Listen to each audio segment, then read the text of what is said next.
Quiero hablarles acerca de este tema importante, el Dios a quien yo continuamente sirvo. Esta palabra continuamente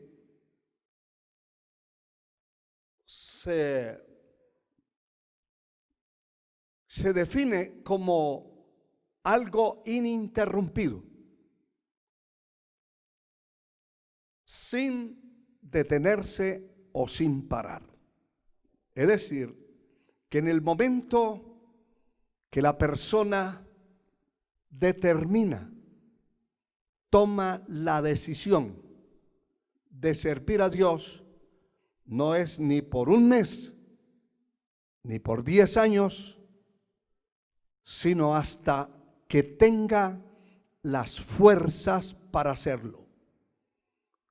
El Señor le ha trazado en la vida de cada persona la ruta que debe seguir en el momento que decidió, que se comprometió, que hizo voto de servicio a Dios, es hasta la muerte. Eso es lo que yo entiendo y lo que está escrito en la palabra, que ninguno que ha puesto su mano en el arado y vuelve su vista hacia atrás es apto para el reino de los cielos. Alabado sea el nombre poderoso de nuestro Señor Jesucristo. La palabra nos habla de este hombre Daniel,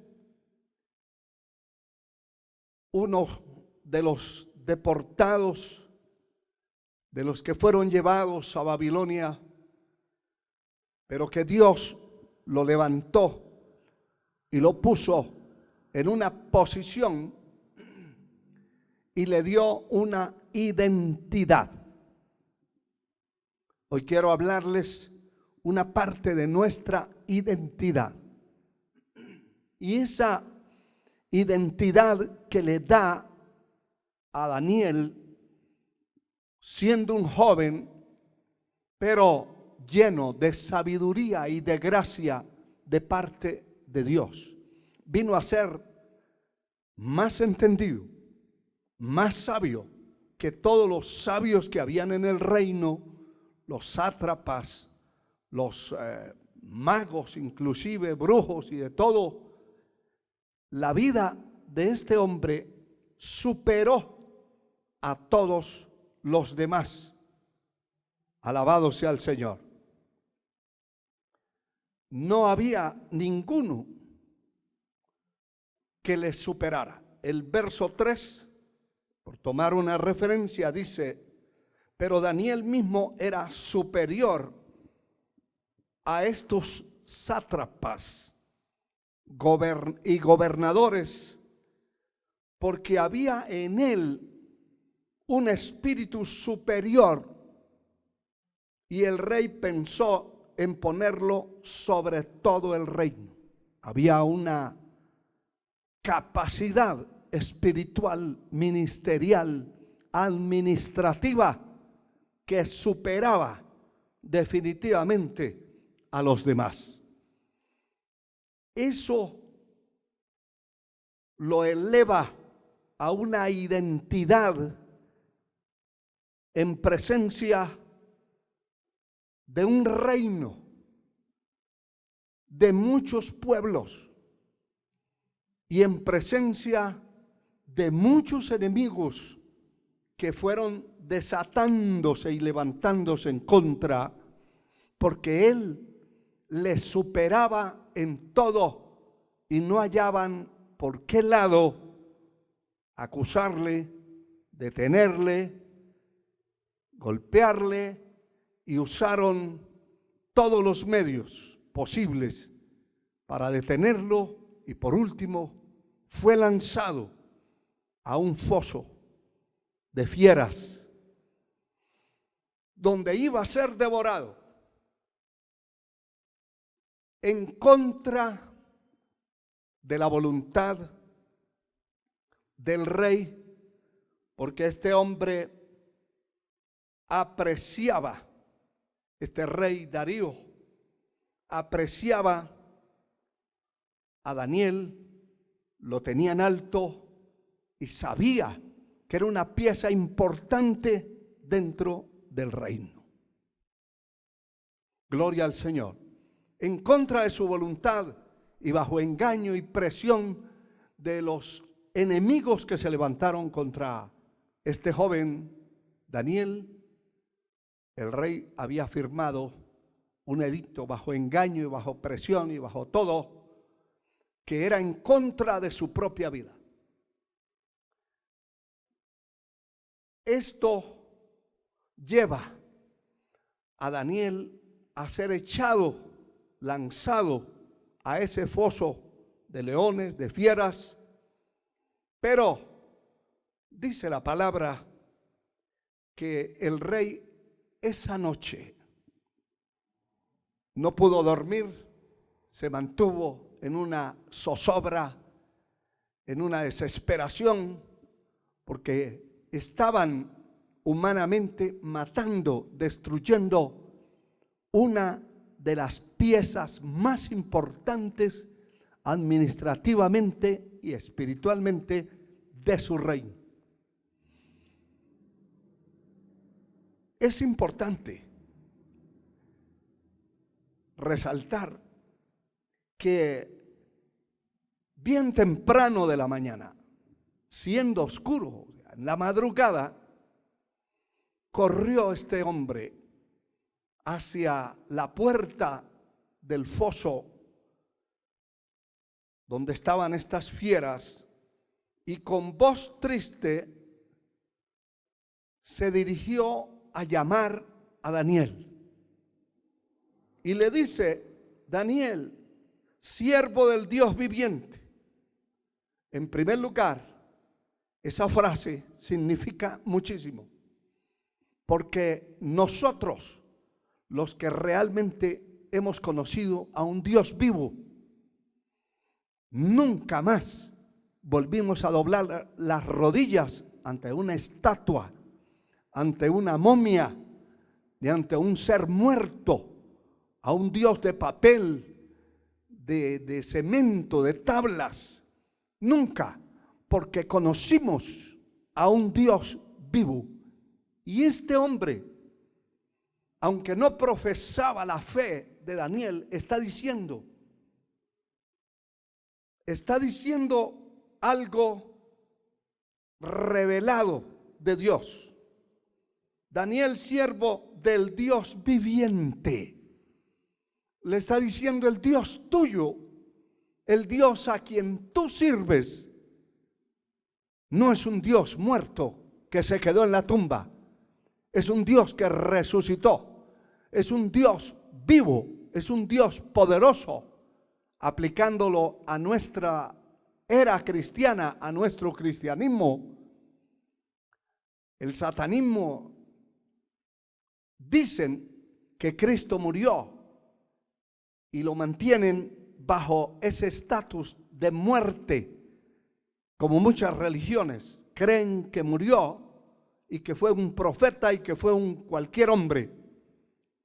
Pero lo que al diablo le ofende y lo tiene endiablado todo el tiempo es que Cristo no solamente murió, sino que se levantó de la tumba, venciendo la muerte, desbaratándole a la muerte su imperio, resucitando y apareciendo a cientos y cientos de hermanos después de su resurrección, testificando claramente que había resucitado de los muertos. Es el Dios vivo. Pero el Dios del Antiguo Testamento, el Dios del Nuevo Testamento, es el mismo de ayer, de hoy y por los siglos. Si Cristo tomó un cuerpo para venir a la tierra y vivir como hombre, nunca dejó de ser Dios. Y nunca la muerte lo pudo vencer, ni lo pudo vencer el infierno, porque Él derrotó en su totalidad al infierno, a Satanás, a los demonios. Que el Señor los reprenda. Ese Dios sigue siendo el Dios vivo, el Dios que hizo el cielo y la tierra, el Dios que nos creó a usted y a mí y que nos dio una identidad propia. Aleluya. Y luego la segunda frase dice: a quien tú continuamente sirves, te ha podido librar de los leones. Y entonces Daniel le responde, y en una forma resumida le dice: mi Dios envió su ángel, envió ayuda y le cerró la boca a los leones para que no me hiciesen daño. Esto es muy importante, saber dos cosas. En primer lugar, ¿de quién soy yo? ¿De quién es usted? Y segundo, ¿a quién servimos? El apóstol Pablo, en el libro de los Hechos, en el capítulo 27, bajo una terrible tormenta que por 14 días y 14 noches estaban en una zozobra de muerte. Allí, dentro de aquella embarcación, aparece el Señor, envía su ángel. Capítulo 27, versículo 23. Porque esta noche ha estado conmigo el ángel del Dios, de quien soy y a quien sirvo. Me llama poderosamente la atención que cada uno de nosotros, los que servimos a Dios, tenemos una identidad celestial, terrenal, espiritual, eterna, como querramos aplicarlo. Pero esa identidad es el nombre que el Señor, después de estar perdidos muchos de nosotros, nos levantó de la basura, del muladar, nos limpió con su sangre, nos constituyó en la tierra y nos dio un nombre que no merecíamos. Un nombre que no éramos dignos, pero nos dio ese nombre y nos dio esa identidad propia. Y hoy yo y todo aquel que sirve a Dios debe saber a quién le sirve, pero en primer lugar, de quién es. Su vida no pertenece a una institución humana, ni siquiera a una organización religiosa. Primero pertenece a Dios, si es de Dios. Si es de Dios, si realmente se convirtió a Cristo, pertenece a Él. Él es nuestro dueño, su dueño y mi dueño. Después de saber quién es mi dueño, a quién pertenezco yo, a quién pertenece mi alma, mi espíritu, mi ser, entonces determino servirle a Él.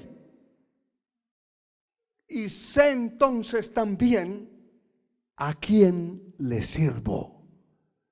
Cuando entendemos a quién servimos, no importa quién se ponga al frente, quién se pare en el camino, quién nos maldiga, quien nos injurie, quien nos calumnie, nos difame, no importa. Usted está seguro 100% de quién es y a quién le sirve. No le sirve a una organización, no le sirve a una institución humana ni religiosa, le sirve al Dios que lo llamó. Lo demás es como dice la Escritura: buscad primeramente el reino de Dios y su justicia, y las demás cosas vendrán por añadidura. Por eso es necesario e importante que usted tenga una identidad personal propia, que sepa de quién es y a quién sirve. Alabado sea Dios. Esa era la identidad en el caso de Daniel y en el caso de Pablo, que declara: esta noche ha estado conmigo, me visitó, me vino a hablar el ángel del Dios. Mire bien cómo dice: el ángel del Dios, de quien soy y a quien sirvo. Eso es identidad. Alabado sea el Señor. Identidad es la consecuencia de ser una persona o cosa en concreto y no otra, determinada por un conjunto de rasgos, de características que lo diferencian de otras personas, de otros seres, de otras criaturas. Dios no va a hacer un convenio con una nación. Aunque Dios ha bendecido y tiene promesas para naciones de la tierra, pero directamente la identidad no es de una nación, porque no todos los descendientes de Israel son israelitas, dice la palabra, y no todos los que han sido parte de la nación de Israel van a ser salvos. Allí hay muchos perdidos, como en cualquier otra nación.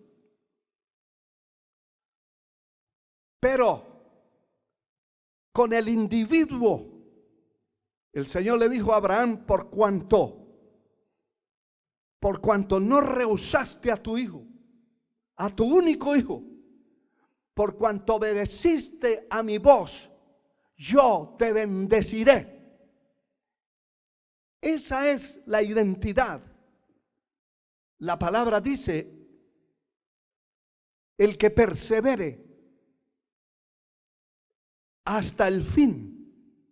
Está hablando de una identidad de alguien que perseveró. No es la familia tal, ni el pueblo tal, ni la nación tal. Es el individuo.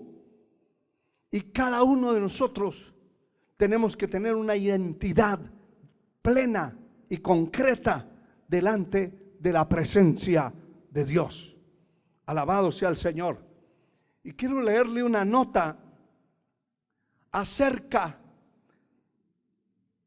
de lo que también es identidad, como son las huellas dactilares. Dice que las huellas dactilares se han constituido como el código de barras que identifica a cada uno de los individuos de la especie humana. Son los patrones o dibujos de las yemas de los dedos. ¿Sabían que los dactilogramas o huellas dactilares se crean alrededor de la 10ª semana del embarazo, de la concepción de la criatura en el vientre de una mujer. Cuando el feto mide unos 7.62 centímetros aproximadamente, y son definitivas cuando cumple los 6 meses de embarazo la madre. Son únicas en cada individuo, pero además son inmutables. Note estas declaraciones científicas que la persona tiene como identidad propia, que son únicas en un individuo y son inmutables, que permanecen inalterables desde que se forma el feto y hasta la muerte. Ni siquiera en gemelos idénticos o en un clon con el mismo ADN, las huellas dactilares de los individuos pueden ser iguales. Me llama la atención eso, porque bíblica y espiritualmente hablando, Dios trata directamente con el individuo. Por eso es que hay familias donde uno solo, en medio de 20 o 30 personas de una familia, uno solo sirve a Dios. Y con ese es que Dios tiene el propósito, el plan.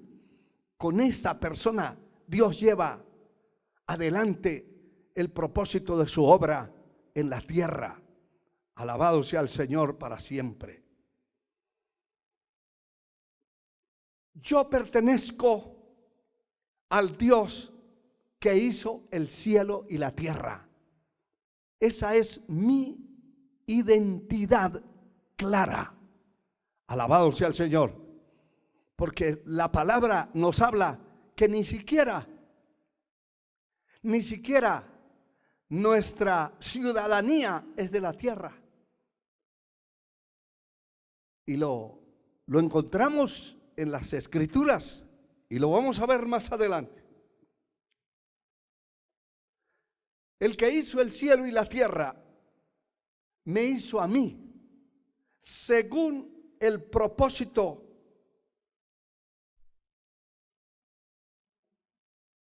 que Él quiso que yo fuera.